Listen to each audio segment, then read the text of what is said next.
Nemesio Oseguera Cervantes did not exist in the digital world. He lived in the spaces between the shadows, a man whose heartbeat was the only clock the Mexican government could never quite synchronize. In a century defined by the relentless glare of the screen and the inescapable trail of the data packet, he was a master of the invisible. He was the ghost of the Sierra Madre, a sovereign of the silence who understood that power, in its purest and most terrifying form, is not what is seen, but what is felt in the sudden drop of atmospheric pressure before a storm.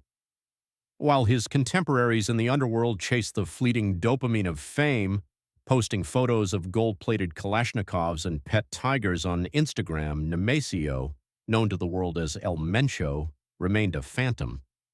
He was a man who knew that a photograph was a death warrant and a cell phone was a tracking beacon.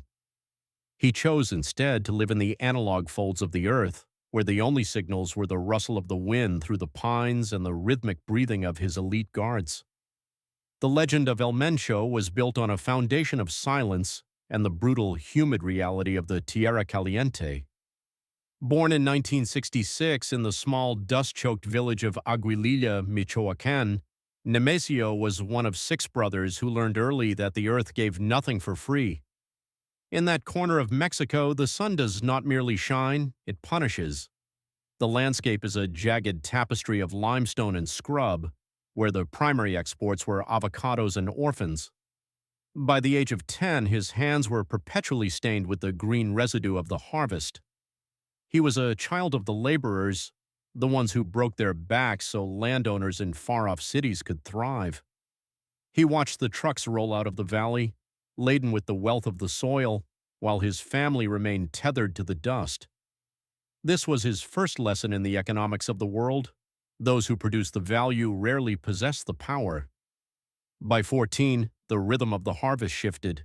The green of the avocados was replaced by the sticky, pungent resin of marijuana plants.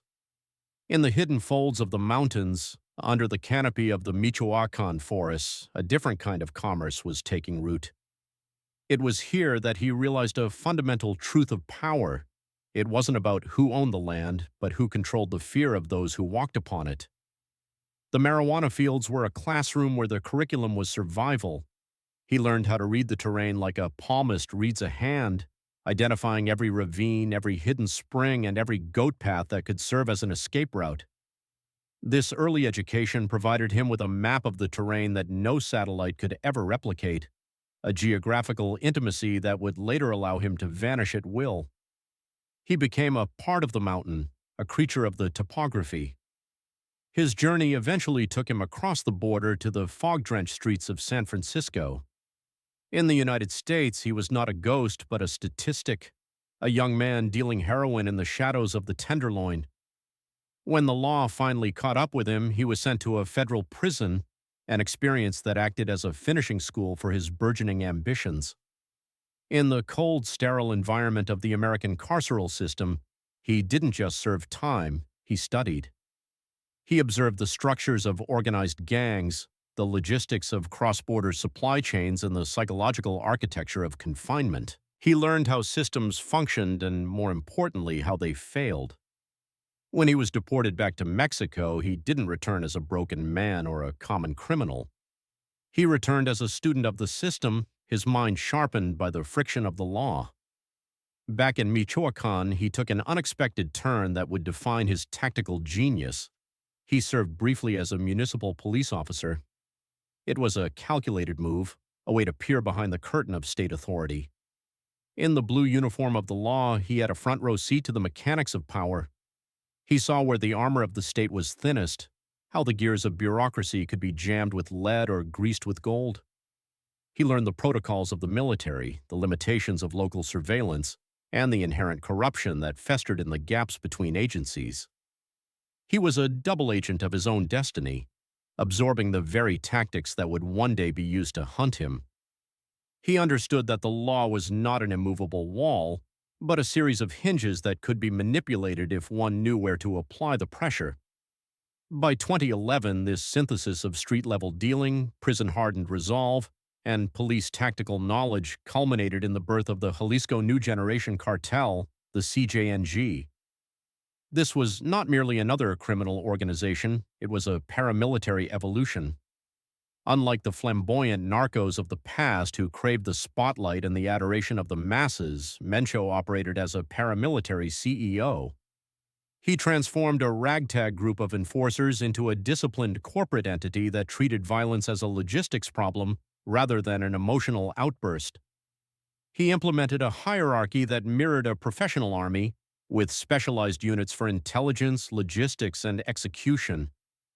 He avoided the vanity of electronic communication, choosing instead to live as a ghost in the Sierra Madre, surrounded by an iron ring of elite bodyguards who were more soldiers than thugs.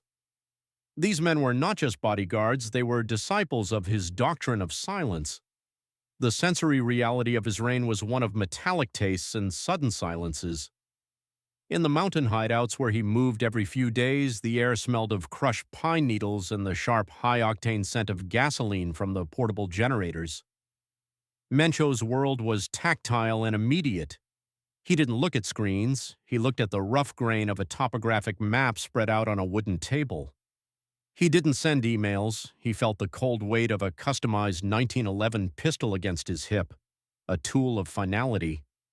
His communication was a low murmur to couriers who traveled for days across treacherous terrain to deliver a single handwritten note. These notes were the nervous system of his empire, untraceable and absolute. To receive a scrap of paper with his handwriting was to receive a command from a god who lived in the clouds.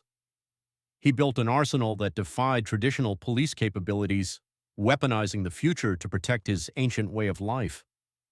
He was among the first to realize the potential of consumer technology as a weapon of war, modifying commercial drones to drop explosive payloads on his rivals with surgical precision.